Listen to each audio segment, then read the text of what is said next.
Thank you very much, Mr. Deputy Speaker. It's been an absolutely fascinating debate, and I'm grateful to the Right Honourable Lady for proposing this motion, because it has given us an opportunity to explore what responsible government really is. But I'll tell you what it isn't, Mr. Deputy Speaker. It is not about creating one-paragraph legislation in order to get a soundbite in this evening's news. And you only have to listen to the debate that we've had to see how the current drafting of this motion is totally inappropriate, because it only makes one recommendation. It says that ministers should receive an amount equal to 1/4 of their earnings over the previous 12 months as a minister, minus any period covered by a previous severance entitlement, where that is lower than an amount equal to 1/4 of the annual salary paid to that minister before their departure. But that only applies to those ministers or retiring ministers who are under the age of 65. And yet, just in this empty chamber, relatively empty chamber, we have heard several suggestions as to why that is inappropriate. It's either not going far enough, or it's missing out important additions. Because, Mr. Deputy Speaker, I think this is a serious issue. I think this is an area that could do with review. In fact, it was from the front bench. The Right Honourable Member for Tatton suggested that the government is open to review of this issue.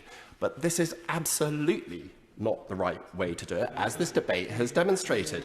Just look at the contribution from the Honourable Member for Brighton Kemp Town. He quite fairly raised the issue of prime ministerial pension or severance payment, which continues beyond the moment of retirement. It's not just a one-off payment, but it continues for the rest of his or her life, as I understand it. That is a perfectly proper area for review. It's not mentioned in this motion. And the Honourable Member for Sefton Central, he made a very good point, and I did intervene on him at the time, that there was the entitlement comes from day one, and we've got is that reasonable? What about the point made by the Honourable Member for my Honourable friend, the member for Bracknell, where he recognised that there's a contradiction here, is there not? That these severance payments are entitled for those people under the age of 65, but times have moved on. We work much later. The retirement age itself is raising to 67 and then to 68, and there was an article in the Times just yesterday suggesting that it might rise in future years to the age of 71. And yet the legislation, it has this arbitrary figure of 65. Why? That is, Mr. Deputy Speaker, a perfectly reasonable area to explore as part of a wider review of a piece of legislation which perhaps does come towards the end of its natural life, and it does need to be reviewed. But this isn't the way to do it. This drafting that Labour cobbled together last night, when they were thinking, oh, what's the good wheeze we can have? What's the good wheeze that we can create a soundbite or with a bit of a luck, a line in our social media content this evening saying, Conservatives vote against ... That's not legislation. And it's particularly inappropriate in my submission, Mr. Deputy Speaker, to use the exceptional mechanism of disapplying Standing Order 14 in order to achieve it. Now, there are many benefits of Brexit, but one of the costs of Brexit, in my view, is the adoption of this mechanism to interrupt the workings of Parliament by disapplying Standing Order 14. And if it's exceptional in any situation, it's in exceptional and urgent situations that disapplication should take place, not in order to get a soundbite. I will give way, but it's not in order to get a soundbite for this evening's news. I'm grateful to the honourable gentleman for giving way.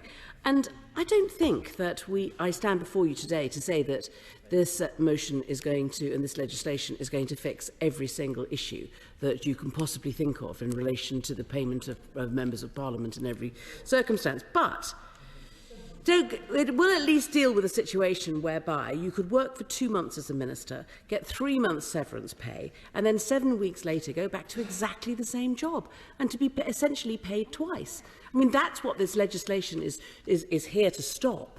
Surely he can support that. I'm grateful for the intervention. As I said at the start of my speech, there are elements where I think there is genuine cause for review. But if you follow the Right Honourable Lady's train of thought, we would have thousands, literally thousands of one-paragraph acts clogging up the legislation. We need to do better than that. The responsible government, which is what we try and focus on this side of the House, we review appropriately, we use advice from civil servants, and then we apply, we put forward proposed legislation. But, Mr Deputy Speaker, there is a much wider issue here. It's not just on the poverty of the drafting which Labour has put forward for the division today, but there's the wider issue of ministerial pay. There's the wider issue of value for money. Because as has already been pointed out by the very good speech, in my view, of my honourable friend, the member for Southend West. In 2010, when the Conservatives came to power as part of the coalition, it wasn't a case of just accepting what had gone before. The government, under the leadership of the then Prime Minister David Cameron, cut ministerial salaries by 5%, and more importantly, has every single year since then, throughout the coalition period and then through the Conservative government period, has frozen ministerial salaries. So let's look at the value for money, the difference that you get between a Labour administration and a Conservative one. If you're a whip, well, there's the honourable member, the whip, the Labour whip, sitting in his place there. In 2010, under Labour, he would have benefited from a salary of £40,926. I can see the honourable... Yeah. Under the Conservatives, that equivalent position, if he were in government, the equivalent position receives a salary of £17,917. As a parliamentary Under Secretary of State, Labour paid themselves £48,270 in addition to their parliamentary salary. Under the Conservatives, that has been reduced in modern terms to £22,375. The Minister of State, at Minister of State level, under the Conservatives, they're paid £31,680. Under Labour, they paid themselves the equivalent of £63,594. No trouble with their mortgage payments, you might. And then, as a Cabinet Minister, Mr Deputy Speaker, under the Conservatives, they're paid an additional £67,505. Labour thought it appropriate to pay themselves £122,598. We've already heard in the speeches previously that the Right Honourable Member for Birmingham Hodge Hill said that there was no money left. Well, now I'm beginning to understand where it all went. And then we move to the Prime Minister, the position of the Prime Minister. This Prime Minister is paid an additional £75,440. Labour paid themselves, think it's appropriate to pay themselves £204,329 in today's money on top. Then add to that Sir Keir Starmer, well, the Right Honourable Member for St Pancras' Special Pension Act, where he had his own personal pension arrangements as he, in his work as the Director of Public Prosecutions, disapplying any lifetime allowance for him, and then not for anyone else. So you add that together, you've got £204,000, £204,329 as Prime Minister, if he were ever to be one, his MP's salary of £86,584, plus his special pension arrangements. It's no wonder he votes Labour, Mr Deputy Prime Minister. He can afford to be a socialist. The question for Labour is, will they commit today to continue the freeze of ministerial salaries? The Right Honourable Lady on the front bench was asked that very question by my honourable friend, the member for Southend West. She was unable to answer it, so I gave her the opportunity to answer it again. She refused to. Perhaps in her final comments, or perhaps she could write to me if she doesn't know the answer. Why can she not commit to that? Yes, I will give way. I thank my right honourable friend for giving way, because he's making an absolutely brilliant speech this afternoon. But